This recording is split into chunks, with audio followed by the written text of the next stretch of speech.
Hello friends, welcome you all. Today we are going to start with preparation of final account. So already हमने 13 number chapter में देखा था balance sheet, जो भी final account का part होता है, क्योंकि हमें फाइनल अकाउंट में trading account, profit and loss account और उसके बाद बैलेंस शीट प्रिपेयर करते हैं. So starting with the introduction. यहाँ पे इंट्रोडक्शन में क्या मेंशन है कि हम सब जानते हैं कि बिजनेस के सारे ट्रांजेक्शन जो है स्टार्टिंग में जो हम जर्नल में एंट्री करते हैं, जो भी डे टू डे ट्रांजेक्शन होते हैं किसी भी कंपनी के, वो जनरल एंट्री किया जाता है. तो हर एक बिजनेस में फाइनेंशियल ट्रांजेक्शन को रिकॉर्ड करने का अल्टीमेट ऑब्जेक्टिव उस कंपनी के प्रॉफिट एंड लॉस अकाउंट और बैलेंस शीट को एंड ऑफ द ईयर में प्रिपेयर करने के लिए होता है, जिसे हम फाइनल अकाउंट कहते हैं. तो ये फाइनल अकाउंट हम बनाते क्यों हैं? फाइनल अकाउंट प्रिपेयर करने का मकसद क्या है? हम इसलिए फाइनल अकाउंट बनाते हैं ताकि कंपनी के प्रॉफिटेबिलिटी, जैसे कि एक फाइनेंशियल ईयर में कंपनी की प्रॉफिट या लॉस का पता चल सके, और कंपनी की फाइनेंशियल पोजीशन की, कंपनी के पास असेट कितनी है, लायबिलिटी कितनी है, उसके बारे में पता चल सके. तो देखिए यहाँ पे स्टेक होल्डर को एक फेयर पिक्चर मिल सके कि इस कंपनी का प्रॉफिट कितना है, लॉस कितना है, प्लस उसके असेट कितनी है, लायबिलिटी कितनी है, ताकि अगर कोई इन्वेस्टर, स्टेक होल्डर चाहता है कि कुछ पैसे कंपनी में लगाएं, तो उसकी प्रीवियस हिस्ट्री को, उसके बैलेंस शीट को रीड करता है, उसके बेसिस पे देखता है कि कंपनी की ग्रोथ कितनी है, उसके हिसाब से उस कंपनी में इन्वेस्ट कर सके. प्लस मैनेजमेंट भी देखती है कि मेरी कंपनी ने अभी कितने अच्छा परफॉर्म किया, या कुछ लॉसेस हुए तो किस वजह से वो लॉसेस हुए और उससे टैकल कैसे किया जाए. ये सब की जानकारी जो है अपना बैलेंस शीट फाइनल अकाउंट से मिल जाता है. तो उसके बाद दिया है कि प्रिपरेशन ऑफ ट्रायल बैलेंस. अभी ट्रायल बैलेंस को समझने से पहले हम लोग, ऑलरेडी हमने ट्रायल बैलेंस तो पढ़ा ही है, बट उसको जानने से पहले सबसे पहले देख लीजिए कि फाइनल अकाउंट में हम फर्स्ट नंबर में बनाते हैं ट्रेडिंग अकाउंट, सेकेंड में profit and loss account, and third होता है बैलेंस शीट. और इसका प्रोसेस क्या होता है बनाने का? स्टार्टिंग में जब भी हम किसी बिजनेस ट्रांजेक्शन को एंट्री करते हैं तो जर्नल एंट्री करते हैं, ठीक है, जर्नल एंट्री करते हैं. उसके बाद उसको हम लोग लेज़र में पोस्ट करते हैं. फिर हम लोग बनाते हैं क्या? Trial balance. ट्रायल बैलेंस से हमें टोटल पता चल जाता है कि टोटल कितना एक्सपेंसेस है और कितने असेट है, कितनी लायबिलिटीज़ है, कितने एक्सपेंसेस हैं और कितने इनकम्स हैं. तो एक हमारा टोटल मिल जाता है ट्रायल बैलेंस से. ट्रायल बैलेंस की टोटलिंग करने के बाद पहला कदम हम रखते हैं. पहला कदम जो है वो फाइनल अकाउंट बनाने का फर्स्ट स्टेप होता है ट्रेडिंग अकाउंट बनाना. सो ट्रेडिंग अकाउंट का पर्पस होता है कि ग्रॉस प्रॉफिट और ग्रॉस लॉस. ये ध्यान रखिएगा, एग्ज़ाम में ये क्वेश्चन पूछा जाता है कि ट्रेडिंग अकाउंट में ग्रॉस प्रॉफिट का पता चलता है या नेट प्रॉफिट का पता चलता है. तो ध्यान रखिएगा कि ट्रेडिंग अकाउंट में ग्रॉस प्रॉफिट और ग्रॉस लॉस हम देखते हैं. तो प्रॉफिट और लॉस हम कैसे देखेंगे कि अगर आपका सेल्स, सपोज आपकी कंपनी है, आपने एक कंपनी ओपन की है और आपका सेल्स ज़्यादा होगा और कॉस्ट कम होगा, आपने जो गुड बनाया है, मैन्युफैक्चर किया है, आपने फाइनल प्राइस जो रखी है, फाइनल प्राइस आपकी 5 रुपीज़ है और आपने उसको बेचा 8 रुपया में. तो अगर सपोज कि आपका सेल्स ज़्यादा होता है तो इसका मतलब कि आपको प्रॉफिट हो गया. अगर आपका सेल्स कम होता है तो इस केस में आपका लॉस हो जाता है. तो यहाँ पे ट्रेडिंग अकाउंट में आपको ग्रॉस प्रॉफिट और ग्रॉस लॉस बनता है. उसके बाद ये ग्रॉस प्रॉफिट या ग्रॉस लॉस जो भी आता है वो आपका ट्रांसफ़र हो जाता है प्रॉफिट एंड लॉस अकाउंट में. And profit and loss account में आता है आपका net profit and net loss. Net profit and net loss ये एक्चुअली हम लोग आगे जाके जब इसका फॉर्मेट देखेंगे कि ट्रेडिंग अकाउंट कैसा दिखता है, ट्रायल बैलेंस कैसा दिखता है, प्रॉफिट एंड लॉस अकाउंट या बैलेंस शीट का फॉर्मेट सब देखेंगे, तो हम उसमें देखेंगे कि इसकी कैलकुलेशन कैसे होती है. बट एक रफ एस्टिमेट के लिए आप जान लीजिए कि ट्रेडिंग अकाउंट में ग्रॉस प्रॉफिट ग्रॉस लॉस होता है. प्रॉफिट एंड P&L अकाउंट में, प्रॉफिट एंड लॉस अकाउंट में हम लोग net profit and net loss को दिखाते हैं और कैलकुलेट करते हैं. और उसके बाद जो है ये नेट प्रॉफिट या नेट लॉस जो भी आया वो जाके बैलेंस शीट में आगे आपका कैपिटल से या तो ऐड हो जाएगा या तो माइनस हो जाएगा. तो हम लोग आगे देखेंगे सारे concept. So one by one हम समझेंगे कि ये सब होता क्या है. सो उसके बाद देता है कि ट्रायल बैलेंस. तो ट्रायल बैलेंस क्या होता है? ऑलरेडी हम जानते हैं कि ट्रायल बैलेंस जो है, ट्रायल बैलेंस आपका end of the accounting period में बनाया जाता है. सारे लेजर अकाउंट बैलेंस होते हैं, उसके बाद ट्रायल बैलेंस प्रिपेयर होता है और ट्रायल बैलेंस बनाने के बाद फाइनल अकाउंट्स जैसे trading account, profit and loss account and balance sheet draw किया जाता है. सो हम लोग यहाँ पे एक ट्रायल बैलेंस का बस रिवीजन के लिए देख लेते हैं कि उसका फॉर्मेट कैसा होता है और ट्रायल बैलेंस बनता कैसे है। तो हमने ऑलरेडी ट्रायल बैलेंस वाला, अगर आपने वो चैप्टर नहीं देखा होगा तो आप उसकी वीडियो देख लीजिए, मैंने ऑलरेडी डाल रखा है। 7 नंबर चैप्टर है ट्रायल बैलेंस। तो ट्रायल बैलेंस में आप देख सकते हैं कि ये ट्रायल बैलेंस एज ऑन 31 मार्च 2020, इसमें मैंने थोड़े से ही ट्रांजेक्शन्स लिए हैं बस समझाने के लिए। आप अगर चाहें तो वो खुद से एक ड्रॉ कर सकते हैं कि कैसे बनाया जाता है, ये बुक का ही एग्जाम्पल है। सो यहाँ पे है कि ट्रायल बैलेंस का एक फॉर्मेट है, ठीक है। यहाँ पे नेम ऑफ अकाउंट होता है, लेजर फोलियो होता है, उसके बाद डेबिट एंड क्रेडिट होता है। तो यहाँ पे इंद्र कुमार कैपिटल, कैपिटल आपका क्रेडिट में आ जाएगा। यहाँ पे जब देखिए ट्रायल बैलेंस का में जो है वो डेबिट बैलेंस में हम असेट एंड एक्सपेंसेस को लिखते हैं, यहाँ पे मैंने मेंशन किया है, एंड क्रेडिट बैलेंस में हम इनकम्स एंड लायबिलिटी को लिखते हैं, ठीक है। तो कैपिटल जो है, कैपिटल आपका हो गया कि कंपनी की लायबिलिटी हो जाती है, तो इसलिए क्रेडिट में लिख दिए। फिर बैंक बैलेंस, बैंक बैलेंस मतलब बैंक के पास बैलेंस है तो असेट हो जाता है, कंपनी के पास असेट हो जाता है बैंक बैलेंस। फिर ओवरड्राफ्ट एक लायबिलिटी हो जाती है कंपनी के लिए, तो आप क्रेडिट में उसको लिखेंगे। इस तरह से loan from x, loan from x मतलब किसी से आपने जो है लोन लिया है, वो आपकी लायबिलिटी है, आपने किसी को लोन दिया है तो फिर वो कंपनी के लिए असेट हो जाती है। फिर मशीनरी है तो ये तो फिक्स असेट में आएगा, कैश इन हैंड है ये अपना करेंट असेट में आएगा। तो इस तरीके से आपने इसका बाइफर्केशन किया और इसका टोटल निकाल लिया। तो ये एक फॉर्मेट होता है ट्रायल बैलेंस एज ऑन 31 मार्च 2020। एक ट्रायल बैलेंस है मिस्टर इंद्र कुमार के बिजनेस का। उसके बाद देखिए कुछ टर्म्स है जिसको मैंने एक टेबुलर फॉर्म में रखा है ताकि आपको आसानी से याद हो जाए और एग्ज़ाम में कुछ कन्फ्यूजन नहीं हो। तो ट्रायल बैलेंस में एक तो डेबिट बैलेंस हमने देखा ना यहाँ पे ऊपर में अभी फॉर्मेट में कि यहाँ पे एक डेबिट बैलेंस होता है और क्रेडिट बैलेंस होता है, तो मैंने उसको ही यहाँ पे बस लिख दिया है कि ट्रायल बैलेंस का ये डेबिट बैलेंस है और क्रेडिट बैलेंस है। अब डेबिट बैलेंस में, डेबिट में हमारा asset and expenses and losses आता है, एंड क्रेडिट में लायबिलिटीज़ एंड इनकम आता है, जो मैंने यहाँ नोट में दिया था। देखिए debit balance asset and expenses, credit balance income and gains, same यहाँ पे रिटर्न है। तो असेट एंड एक्सपेंसेस, असेट जो अगर देखिए अभी यहाँ पे ट्रायल बैलेंस के डेबिट बैलेंस में असेट रहेगा तो वो बैलेंस शीट में जाएगा, ठीक है। अभी देखिए ये क्यों जाएगा, इसका भी एक कॉन्सेप्ट है कि जितने भी नॉमिनल, हम जानते हैं कि अकाउंट्स की क्लासिफिकेशन ऑलरेडी हम जानते हैं कि पर्सनल अकाउंट होता है, रियल अकाउंट होता है, नॉमिनल अकाउंट होता है। तो ये बात ध्यान में रखिए कि जितने भी नॉमिनल अकाउंट्स होते हैं वो trading and profit and loss account में क्लोज हो जाते हैं और बच जाते हैं personal account plus real account, जिसे हम लोग बैलेंस शीट में लिखते हैं। तो यहाँ पे दिया है कि ट्रायल बैलेंस में तो सबका मिक्सर होता है ना, असेट हुआ, एक्सपेंसेस हुआ, लायबिलिटी हुआ, इनकम हुआ, बट उसके बाद जब हमारा फाइनल अकाउंट बनता है तो वहाँ पे nominal account, trading and profit and loss account में हमारा सारा नॉमिनल अकाउंट क्लोज हो जाता है और सिर्फ अपना personal account and real account जो है वो आगे बैलेंस शीट में लिखा जाता है कि कंपनी के पास असेट कितने हैं, कैश कितने हैं, तो वो बैलेंस शीट में उसकी एंट्री होती है। तो यहाँ पे ट्रायल बैलेंस के डेबिट बैलेंस में जितने भी असेट या एक्सपेंसेस है, तो असेट है तो बैलेंस शीट में, और एक्सपेंसेस एंड लॉसेस है तो trading and profit and loss account में, ठीक है। अब यहाँ पे भी बाइफर्केशन होता है कि ये डायरेक्ट एक्सपेंसेस है कि इनडायरेक्ट एक्सपेंसेस है, वो मैं अभी आपको बताने वाली हूँ।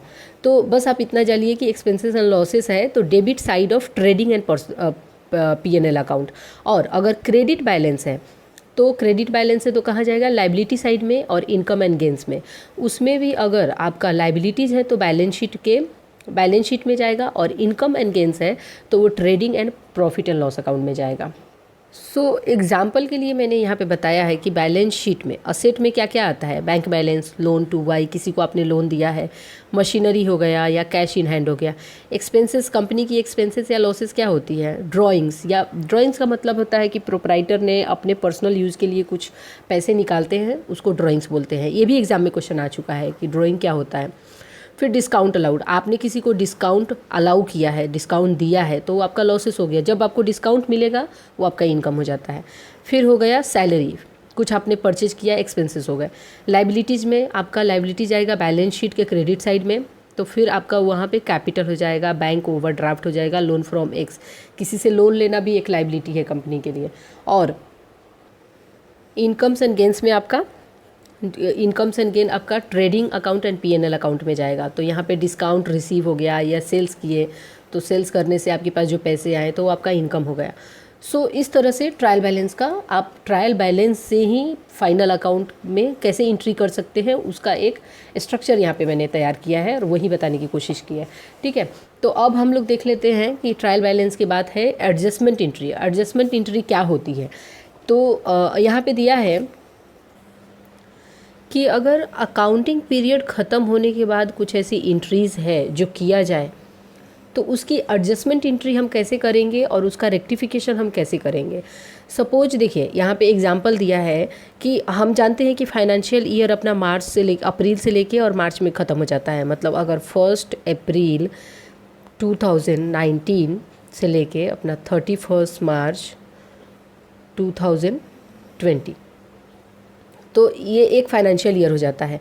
यहाँ पे ये मेंशन है कि ये फाइनेंशियल ईयर में सपोज आपका प्रीमाइसेस है जो आपने रेंट पे लिया है और उस प्रीमाइसेस का रेंट आपने मार्च में एडवांस रेट अप्रैल 2020 का आपने रेंट पे कर दिया।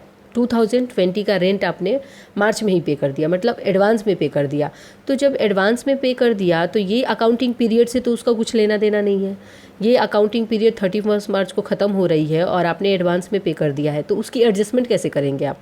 अदरवाइज़ जैसे देखिए बहुत अच्छा एग्जांपल है अभी कोविड-19 के कारण, क्योंकि अभी गवर्नमेंट अलाउ कर रहा है ना कि जून तक 30 जून तक आप जो भी है पिछले फाइनेंशियल ईयर की एंट्रीज़ वगैरह, जैसे पीपीएफ में कुछ डिपॉजिट करना है या सुकन्या में कुछ डिपॉजिट करना है, तो इस तरीके से मतलब रिटर्न फाइल करने के लिए जो भी आपके टैक्स से रिलेटेड पेमेंट आपको करने होते हैं जिस टैक्स सेविंग करने के लिए, तो उसका आप 30 जून तक आपको दिया गया है कि आप उसका पेमेंट कर सकते हैं। तो आप पेमेंट तो आज कर रहे हैं, जून में कर रहे हैं, लेकिन है कहाँ कब की एंट्री है वो 31 मार्च के पहले की एंट्री है, मतलब होनी चाहिए। अगर कायदे से देखा जाए तो फाइनेंशियल ईयर तो आपका 31 मार्च तक ख़त्म हो रहा है ना, तो उस हिसाब से आप अगर अभी पेमेंट करते हैं तो आप उसका ये तो प्रीपेड हो गया, मतलब अपने पिछले फाइनेंशियल ईयर का पेमेंट अभी कर रहे हैं, तो उसकी एडजस्टमेंट एंट्री कैसे करेंगे? या एडवांस में पेमेंट कर दिया, जैसे कि इंश्योरेंस प्रीमियम आपने पे कर दिया कि चलो एडवांस पेमेंट कर देते हैं अगले साल के, या आपने बैंकों में देखा होगा कि बहुत लोग आते हैं एडवांस टैक्स भरने के लिए, मतलब अगले फाइनेंशियल ईयर का टैक्स अगर इसी साल में भर देते हैं तो उनको इनकम टैक्स की तरफ से कुछ रिबेट मिल जाता है। तो इस तरह की एंट्रीज कैसे करेगी कंपनीज या इंडिविजुअल अपने बुक्स ऑफ अकाउंट में, उसकी एडजस्टमेंट एंट्री कैसे करेगी उसके बारे में यहाँ पे बताया है। तो यहाँ पे देखिए कि adjustment entries relating to income and expenditure, जितने भी आपके इनकम है और एक्सपेंसेस है उसकी एंट्री आप कैसे करेंगे उसका 4 तरीका यहाँ पे बताया है। सो हम लोग इसको पढ़ने से अच्छा कि एग्जाम्पल से समझते हैं, उसके बाद देखते हैं तो ये रिलेट करेंगे और आप खुद भी उसको सॉल्व कर पाएंगे। तो ये चारों एग्जाम्पल को हम लोग 4 प्रॉब्लम से समझ के देखते हैं, मतलब एक क्वेश्चन और उसका आंसर कि इसकी एंट्री हम कैसे कर सकते हैं, और वैसे ही क्वेश्चन पूछे जाते हैं एग्ज़ाम में, तो हम लोग डायरेक्ट यहाँ पे क्वेश्चन ही देख लेते हैं। सो फर्स्ट एग्जांपल हम लोग देख लेते हैं। यहाँ पे ये मेंशन है एग्जांपल में कि salary for the month of March has been incurred during the month but will paid in April, मतलब मार्च की सैलरी, मार्च में फाइनेंशियल ईयर क्लोज हो जाता है। सो मार्च की सैलरी जो है किसी एम्प्लॉय की आपने अप्रैल में पे किया, आपके कंपनी का एम्प्लॉय था जिसका सैलरी मार्च में पे करना था और आपने पे किया कब? अप्रैल में पे किया, मतलब आपने जो है लेट पेमेंट किया। तो अगर नॉर्मल पेमेंट करते थे तो आपका नॉर्मल एंट्री हो जाता, बट आपने लेट पेमेंट किया है तो इसलिए आपका जो है ये एडजस्टमेंट एंट्री होगा। तो इसका एंट्री कैसे बनेगा कि salary for the month of March is due but paid in April, paid in the month of April. अगर ऐसा रहा तो इसका हमें एंट्री कैसे करना होगा? एडजस्टमेंट एंट्री करना पड़ता है। तो इसका एंट्री हम करेंगे salary account, salaries account debit to salary payable account credit. ठीक है, तो ये हमारा एडजस्टमेंट एंट्री हो जाता है। और यहाँ पे सैलरी पेएबल जो है ये हमारा लाइबिलिटी हो जाता है, ये लाइबिलिटी, फिर ये लाइबिलिटी साइड में हमारा बैलेंस शीट के लाइबिलिटी साइड में इसकी एंट्री होगी। ऐसा होगा कि to provision for salary account, और इसकी एंट्री जो है वो बैलेंस शीट के लाइबिलिटी साइड में होगी। अभी ये बात हो गई कि ड्यू था और आपने पे किया अप्रैल में। और ऐसे भी केसेस आ सकते हैं, सेकेंड केस, कि एडवांस पेमेंट कर दिया आपने salary for the month of April. ऐसे भी एम्प्लॉई हो सकते हैं आपके ऑफिस में जिनको पैसे की ज़रूरत है, तो उन्होंने बोला कि सर अप्रैल में जो पेमेंट आप मुझे देने वाले हो आप मुझे एडवांस में मार्च में ही दे दो, तो फिर उसकी एंट्री कैसे करेंगे आप? इसके केस में सैलरी अगर एडवांस पेमेंट की गई है तो एडवांस पेमेंट के लिए हमेशा प्रीपेड एक्सपेंसेस करके एक अकाउंट होता है। हम प्रीपेड एक्सपेंसेस एक अकाउंट ओपन करते हैं, prepaid expenses account debit to salary account, ठीक है, सैलरी अकाउंट क्रेडिट, इसका एडजस्टमेंट एंट्री ऐसे बन जाएगा।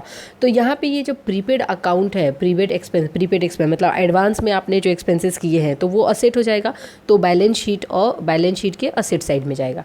उसके बाद हम लोग अगर थर्ड ले लेते हैं कि कोई ऐसा केस आता है कि इंश्योरेंस प्रीमियम, अभी मार्च में आपने इंश्योरेंस प्रीमियम पे किया लेकिन 1 साल के लिए कर दिया, अगले 1 साल के लिए, तो इंश्योरेंस प्रीमियम का केस आता है कि इंश्योरेंस प्रीमियम, इंश्योरेंस प्रीमियम अगर आपने आपके सीईओ की, अभी देखिए सीईओ की इंश्योरेंस प्रीमियम कैसे आएगी, वो कंपनी से कैसे पे किया जाएगा? तो बहुत सारी ऐसी कंपनीज होती है जो अपने जो उनके प्रीमियर एम्प्लॉई होते हैं लाइक सीईओ या एमडी, उनकी इंश्योरेंस करा के रखते हैं, क्योंकि फिर वो अचानक ही उनके कंपनी के लिए एक बड़ा लॉस हो जाता है अगर कुछ फिजिकल लॉस होता है उस सीईओ का या एमडी का, तो वो इंश्योरेंस प्रीमियम कंपनी की तरफ से जाता है, ठीक है। तो अगर ये एडवांस पेमेंट कर देता है, मतलब 28 मार्च को किया तो ये एडवांस पेमेंट ही हो गया ना, अगले साल, अगले फाइनेंशियल ईयर का पेमेंट वो इस साल में ही कर दिया, तो फिर इसकी एंट्री कैसे होगी? ये भी एडवांस है तो बड़ी सिमिलर होगी, प्रीपेड ही होगा, प्रीपेड अकाउंट रहेगा, प्रीपेड एक्सपेंसेस अकाउंट को डेबिट करेंगे हम लोग और टू इंश्योरेंस अकाउंट, सिंपल सा है इसका एंट्री, इंश्योरेंस प्रीमियम अकाउंट को हम लोग क्रेडिट कर देंगे। और ये भी एडवांस पेमेंट है तो हम लोग क्या करेंगे कि बैलेंस शीट के असेट साइड में इसकी एंट्री हो जाएगी।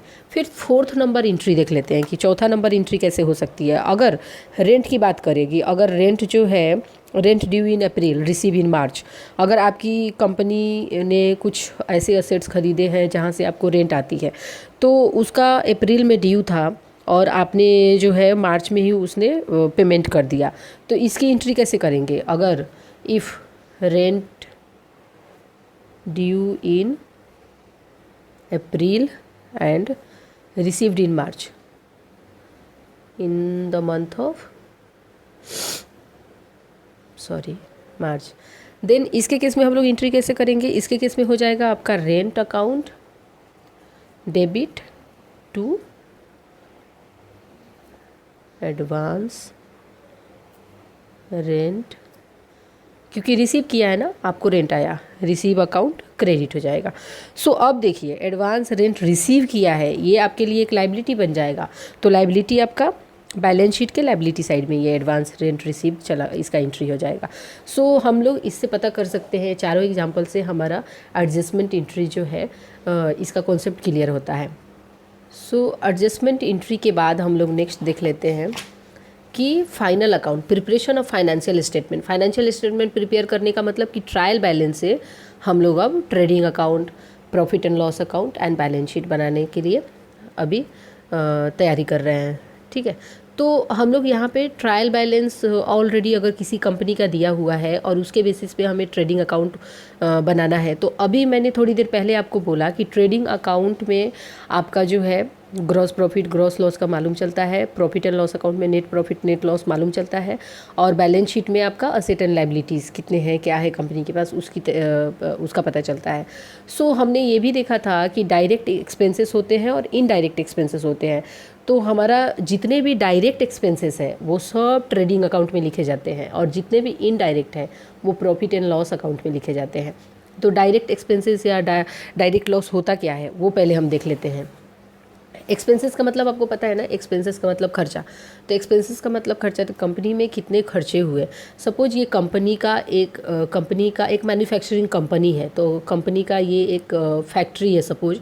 तो ये फैक्ट्री में इस फैक्ट्री को किसी प्रोडक्ट को या गुड्स को परचेज़ करने के लिए और उसको फिनिश करने के लिए जितने भी खर्चे लगेंगे वो आपका डायरेक्ट एक्सपेंसेस में आएगा। और उसके बाद उसको सेल करने के लिए जो खर्चे लगेंगे वो सब इनडायरेक्ट एक्सपेंसेस में आएगा। अभी एक कंपनी सपोज एक पेन बनाती है, ये एक पेन है, ये कंपनी मैन्युफैक्चर करती है, तो उसके लिए रॉ मटेरियल खरीदती है, तो कॉस्ट ऑफ रॉ मटेरियल। फिर उसके बाद अगर उसने इस पेन को बनाने के लिए लेबर को वेजेस दिए, पावर सप्लाई का यूज हो गया, या जिस फैक्ट्री में वो बना रही है वो रेंट पे है तो वो फैक्ट्री का रेंट पे कर रही है, या कैरियज इनवर्ड मतलब ये रॉ मटेरियल जो भी खरीदा उसको कंपनी तक लाने के लिए जो पैसे फ्रेट का चार्जेस लगा, कैरियज इनवर्ड हुआ, तो वो सब चार्जेस जो है वो सारे डायरेक्ट एक्सपेंसेस में आते हैं। फिर इनडायरेक्ट में क्या आता है, अब देखिए यहाँ पे भी रेंट दिया है और यहाँ भी रेंट दिया है, तो कंफ्यूज होने की ज़रूरत नहीं है।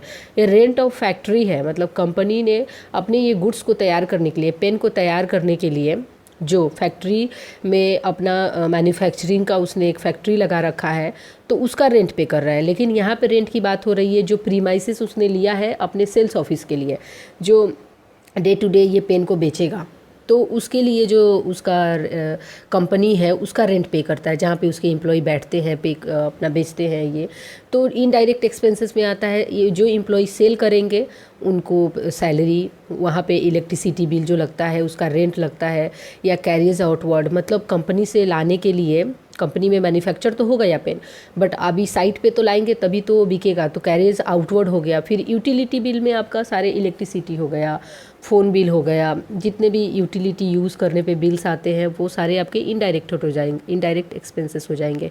फिर कुछ कमीशन पेड हो गया, प्रिंटिंग कॉस्ट हो गया, तो ये सारे इनडायरेक्ट एक्सपेंसेस में आते हैं। सो इसके बाद हम लोग देख लेते हैं कि अब एक्सपेंसेस हमने देख लिया कि एक्सपेंसेस डायरेक्ट और इनडायरेक्ट होते हैं, तो अब हम लोग देखेंगे कि फॉर्मेट ऑफ ट्रेडिंग अकाउंट, की ट्रेडिंग अकाउंट होता कैसा है, बनाया कैसे जाता है।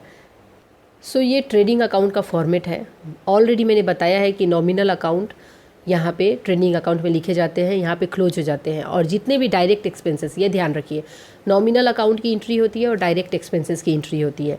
तो ये एक फॉर्मेट है कि opening stock to purchase, purchase में से परचेज रिटर्न लेस कर दिया, फिर वेजेस, लेबर को वेजेस पे किया, पावर, फ्रेट चार्जेस जैसे मैंने कैरियर्स इनवर्ड बताया, कॉस्ट ऑफ रॉ मटेरियल, और उसके बाद यहाँ पे बाई सेल्स, सेल्स से कितने पैसे आए और सेल्स कुछ रिटर्न आया है उसको हम लेस कर देंगे, और क्लोजिंग स्टॉक क्या है। तो आपका सेल्स जो है ये सारी चीज़ें क्रेडिट में आती है, और जितने भी आपके ये ओपनिंग स्टॉक, परचेज या वेजेस, ये सारे आपका डेबिट साइड में आ जाता है।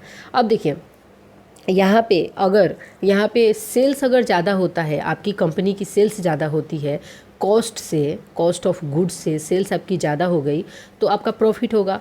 तो प्रॉफिट यहाँ पे to gross profit transfer to the profit and loss account, ये आपका ग्रॉस प्रॉफिट ट्रांसफ़र हो जाता है प्रॉफिट एंड लॉस अकाउंट में, और ग्रॉस लॉस भी ट्रांसफ़र होता है प्रॉफिट एंड लॉस अकाउंट में। तो कौन से साइड में ट्रांसफ़र होता है ये भी क्वेश्चन आता है। तो आप ये देख लीजिए कि ट्रेडिंग अकाउंट से जो ग्रॉस प्रॉफिट होता है, इफ़ ग्रॉस प्रॉफिट, अगर ग्रॉस प्रॉफिट कंपनी ने कमाया है तो वो ट्रांसफ़र होगा credit side of P&L account, और अगर ग्रॉस लॉस है तो वो ट्रांसफ़र होगा debit side of P&L account. ठीक है। सो ट्रेडिंग अकाउंट के बाद हम लोग प्रॉफिट एंड लॉस अकाउंट का हम लोग देख लेते हैं फॉर्मेट। ये भी नॉमिनल अकाउंट यहाँ पे क्लोज हो जाता है, नॉमिनल में जितने भी इनडायरेक्ट एक्सपेंसेस होते हैं वो सब यहाँ पे क्लोज हो जाते हैं। सो यहाँ पे डेबिट साइड और क्रेडिट साइड में आप देख लीजिए कि ग्रॉस लॉस ब्रॉट डाउन, जितने भी अगर ग्रॉस लॉस है, अगर आपके ट्रेडिंग अकाउंट में ग्रॉस लॉस आ गया, आपकी कंपनी ने लॉस किया, तो वो आपका debit side of profit and loss account में आ जाएगा। इन केस आपकी कंपनी ने प्रॉफिट कमाया होता तो वो आ जाता आपका credit side of profit and loss account. तो ये BD मतलब ब्रॉट डाउन इधर आ गया। फिर उसके बाद डेबिट साइड में आपका रेंट हो जाएगा, डिस्काउंट हो जाएगा। अभी हमने देखा इनडायरेक्ट एक्सपेंसेस में कि क्या क्या होता है इनडायरेक्ट एक्सपेंसेस, तो ये सारी की एंट्री हो जाएगी। अब इसका टोटल जो है, जो नेट प्रॉफिट, यहाँ से हमें नेट प्रॉफिट और नेट लॉस मिलता है। तो नेट प्रॉफिट अगर होगा तो नेट प्रॉफिट होगा तो कैपिटल में से, कैपिटल में हमारा ऐड हो जाएगा, मतलब हमारी कंपनी की प्रॉफिट हुई ना, तो ऑलरेडी जो कैपिटल है उसी में हमारा ऐड हो जाएगा। और अगर लॉस होता है तो बैलेंस शीट में वो कैपिटल में माइनस हो जाता है। तो यहाँ पे बैलेंस शीट का फॉर्मेट देख लीजिए कि अगर प्रॉफिट एंड लॉस अकाउंट से अगर कुछ प्रॉफिट होता है तो वो capital plus net profit add करके लिखिए, और अगर लॉस होता है तो उसको लेस कर दीजिए। और यहाँ पे बैलेंस शीट में आपको ऑलरेडी हमने पिछले चैप्टर में देखा था बैलेंस शीट अच्छे से, सिर्फ एक फॉर्मेट के लिए मैं आपको बता देती हूँ कि ठीक है, फाइनल अकाउंट है तो हम लोग बैलेंस शीट भी यहाँ पे देख लेते हैं। ठीक है। सो बुक्स में या प्रिपरेशन ऑफ ट्रायल बैलेंस, यहाँ पे ट्रायल बैलेंस प्लस आपका फॉर्मेट दिखाएगा प्रॉफिट एंड लॉस का। यहाँ पे एक टर्म है फीफो एंड लीफो। फीफो का मतलब सिर्फ फुल फॉर्म पूछता है और कुछ इसमें से पूछता नहीं है। फीफो का याद रखिए फर्स्ट इन फर्स्ट आउट, मतलब इन्वेंट्री का मेथड होता है कि गोडाउन में जो सामान आते हैं आपके, तो पहले आता है और पहले ही उसको फर्स्ट इन फर्स्ट आउट, मतलब जो सबसे पहले आया उसी को आपको सबसे पहले बाहर सेल्स के लिए भेजना है। लीफो का मतलब जो लास्ट में आया उसको फर्स्ट में। तो सिर्फ फुल फॉर्म इसका ध्यान रखिए और कुछ ज़्यादा ध्यान रखने की ज़रूरत नहीं है इसमें से। देन आपका ट्रेडिंग अकाउंट का फॉर्मेट दिया है जो ऑलरेडी हम डिस्कस कर चुके हैं। उसके बाद आपका प्रॉफिट एंड लॉस अकाउंट का दिया है, प्रॉफिट एंड लॉस अकाउंट का फॉर्मेट दिया है और वो बताया है कि कैसे क्या होता है, जो ऑलरेडी हम डिस्कस कर चुके हैं। और प्रिपरेशन ऑफ बैलेंस शीट, यहाँ पे बैलेंस शीट का दिया है, ये भी हमने देखा कि बैलेंस शीट में क्या क्या लिखते हैं, कैपिटल, उसकी लाइबिलिटी या असेट जो भी है वो सारी की एंट्री करते हैं। और नेक्स्ट आपका आता है, देखिए अभी यहाँ पे एक फॉर्मूला दिया था कि कॉस्ट ऑफ गुड हम कैलकुलेट कैसे करते हैं।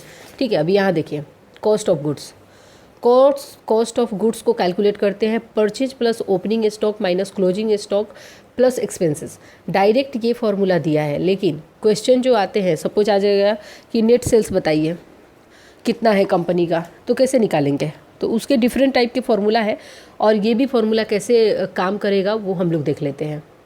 सो एग्ज़ाम में जो कैलकुलेशन आएंगे, अगर कॉस्ट ऑफ गुड्स सोल्ड दे दिया है तो परचेज प्लस ओपनिंग स्टॉक और क्लोजिंग स्टॉक तो ऑलरेडी दिया होता है, वहाँ से हम उठा लेंगे, प्लस परचेजेस या एक्सपेंसेस, ये हम कैसे कैलकुलेट करेंगे। तो ये हम देख लेते हैं कुछ फार्मूला जिसके बेसिस पे हमें पता चल जाएगा कि कैलकुलेशन कैसे होती है। तो ये तो अपना बुक का फार्मूला हो गया। उसके बाद आता है कि ग्रॉस प्रॉफिट, किसी भी कंपनी का प्रॉफिट कैसे निकाला जाता है, कि आपने अगर सेल्स ज़्यादा किया होगा आपके कॉस्ट से तो आपका वो प्रॉफिट हो जाता है। तो ग्रॉस प्रॉफिट निकालने के लिए net sales minus cost of goods sold, कितने गुड्स आपने सोल्ड किए हैं। अब यहाँ पे देखिए कॉस्ट ऑफ गुड्स सोल्ड, इसमें क्या होता है कि रॉ मटेरियल खरीदने में जो खर्चा हुआ, लेबर कॉस्ट, जो लेबर का वेजेस पे किया आपने, पावर कॉस्ट जो पे किया आपने, वो सब आपका कॉस्ट ऑफ गुड्स सोल्ड में ऐड हो जाता है। तो ग्रॉस प्रॉफिट निकालने के लिए हमें नेट सेल, अब नेट सेल्स कैसे निकालेंगे, नेट सेल्स निकालने के लिए हमें ग्रॉस सेल्स कितने हुए हैं और माइनस डिडक्शन। अब यहाँ पे डिडक्शन क्या होता है, डिडक्शन जो है वो 2-3 तरह के होते हैं। तो सबसे पहला होता है डिडक्शन, हम देख लेते हैं यहाँ पे। डिडक्शन सबसे फर्स्ट होता है कि सेल्स अलाउंस, सेल्स अलाउंसेस। देखिए सेल्स अलाउंस का मतलब क्या होता है, सेल्स अलाउंस का मतलब होता है कि अगर कोई प्रोडक्ट डिफेक्टिव है तो सेलर एक अलाउंस प्रोवाइड करता है कि 100 रुपये का प्रोडक्ट है, आप 90 रुपये में ले लो, तो वो सेल्स अलाउंस कहलाता है। और दूसरा आता है आपका sales discount. So sales discount में जब क्रेडिट पे प्रोडक्ट सेल किया जाता है, जैसे कि इसे हम अर्ली पेमेंट डिस्काउंट भी कह सकते हैं। बहुत सारी ऐसी कंपनीज होती है जो बिल पे फाइनल सेटलमेंट के वक्त सेलर को दिया गया डिस्काउंट, जैसे कि अभी बेच दिया सामान और सेलर को ऐसा बोल दिया कि आप अगर आपका जो डेट है पेमेंट करने का उससे पहले अगर पेमेंट कर देते हो तो उस समय मैं आपको एक 2% या 5% का डिस्काउंट दे दूंगा। तो ये आपका सेल्स डिस्काउंट में आ जाता है। फिर थर्ड टाइप के क्या हो जाते हैं, सेल्स रिटर्न।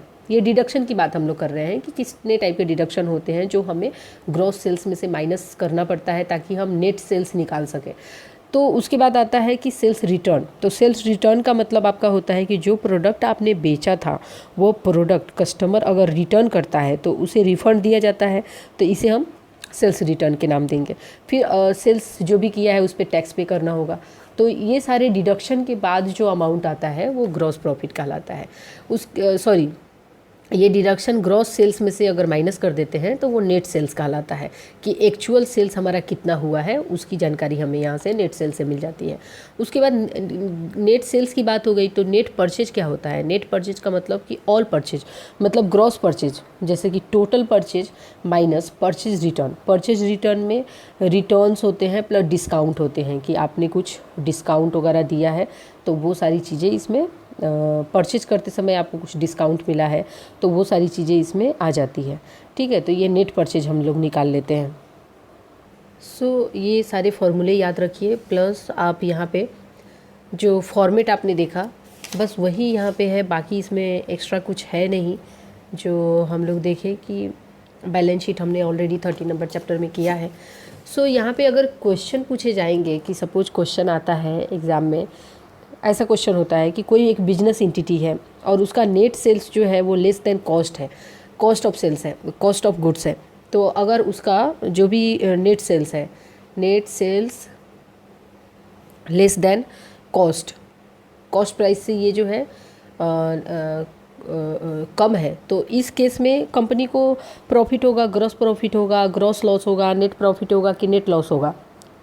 तो इस केस में आपका क्या हो जाएगा कि जब भी नेट सेल्स लेस है तो इसके केस में आपका जो है ग्रॉस लॉस हो जाता है, कंपनी को ग्रॉस लॉस हो जाता है। ठीक है, इस तरीके के क्वेश्चन पूछे जाते हैं। या आपसे ये पूछे जा सकते हैं कि जब भी किसी बिजनेस फॉर्म में ग्रॉस प्रॉफिट होता है तो उसको ट्रांसफ़र कहाँ किया जाता है, बैलेंस शीट में किया जाता है, प्रॉफिट लॉस अकाउंट में किया जाता है, ट्रेडिंग अकाउंट में किया जाता है, ऐसे क्वेश्चन आएंगे।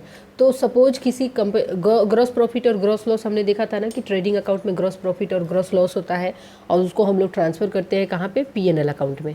ठीक है, तो इस तरीके से क्वेश्चन जो है यहाँ से बनते हैं। सो ये 14 नंबर चैप्टर अब कंप्लीट हो गया। नेक्स्ट हम लोग रेशियो एनालिसिस है, one of the most important chapter है, लेकिन चैप्टर बहुत बड़े बड़े हैं अभी फ़िलहाल इसमें। सो हम लोग एक काम करते हैं कि ये सी के बाद, मॉड्यूल सी के बाद इसमें से देखिए मॉड्यूल सी में हमने 2 चैप्टर किए ना, अभी 2 चैप्टर किए, balance sheet and profit and loss account, ये मॉड्यूल सी में।